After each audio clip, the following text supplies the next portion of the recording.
Assalamualaikum warahmatullahi wabarakatuh. Sebelumnya saya ucapkan terima kasih kepada panitia yang telah menyelenggarakan acara ini. Saya Maya Rusmanti, mahasiswa Sastra Indonesia Universitas 11 Maret. Pada kesempatan ini saya akan mempresentasikan mengenai aspek lisanan dalam syair Ardan, koleksi Perpustakaan Nasional Republik Indonesia. Menurut Theo, meskipun Nusantara telah akrab dengan aksara, tradisi lisan tidak hilang begitu saja. Bahkan, jejak-jejak lisanan masih terekam dalam keberaksaraan. Asumsi tersebut didukung oleh pendapat Saputra yang menandaskan bahwa tradisi lisan dan tulis mengalami dialektik, sehingga keduanya masih tetap berjalan dalam konvensi masing-masing dan terkadang saling melengkapi. Tradisi lisan merupakan tradisi rakyat yang diwariskan secara turun-temurun secara oral antar generasi dengan beragam skema, seperti hikayat, syair, dan lain sebagainya. Munculnya tradisi tulis tidak serta-merta mematikan tradisi lisan. Masyarakat Melayu mengambil jalan tengah, yaitu dengan mengumpulkan tradisi lisan kemudian menuliskannya. Salah satu contohnya adalah naskah Melayu klasik. Naskah yang digunakan dalam penelitian ini adalah syair Ardan. Teks menceritakan mengenai kehidupan istana, pengembaraan, dan peperangan. Teks mirip dengan cerita Panji, sehingga teks dapat digolongkan sebagai teks berkelara. Kemudian terdapat pola-pola tertentu, baik secara bentuk teks maupun narasi teks. Kemudian ada kalimat bermakna sama dan diulang-ulang sebagai kalimat siap pakai. Kemudian ada pula ungkapan yang sebenarnya tidak terlalu diperhatikan dalam bahasa tulis. Naskah syair Ardan berkode W.262. Naskah dalam kondisi baik, terbaca jelas, dan dapat diakses secara digital melalui laman Kastara atau laman naskah kuno yang disediakan oleh Perpustakaan Nasional Republik Indonesia. Berdasarkan inventarisasi naskah, syair Ardan tergolong ke dalam naskah jamak.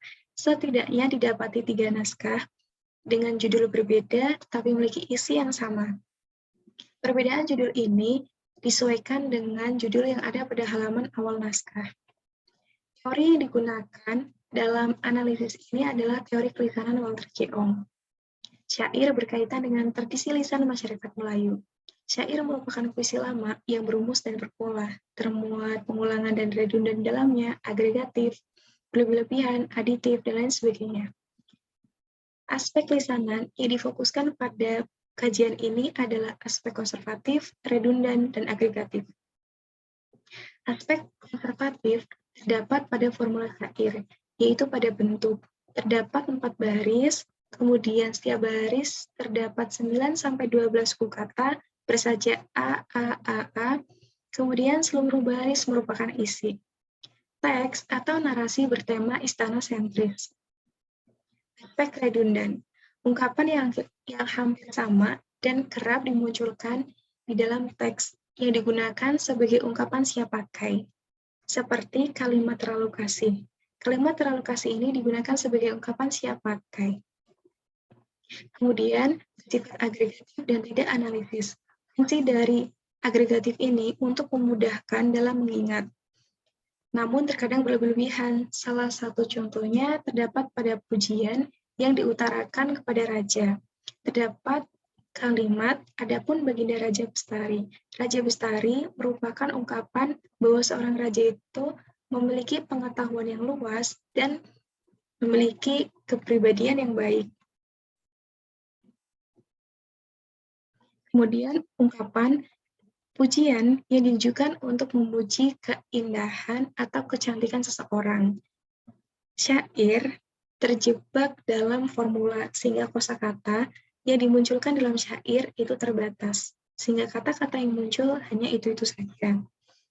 Simpulan, implementasi kebudayaan lisan dalam tradisi tulis yang dilakukan penyalin berfungsi untuk memberikan estetika pada karya.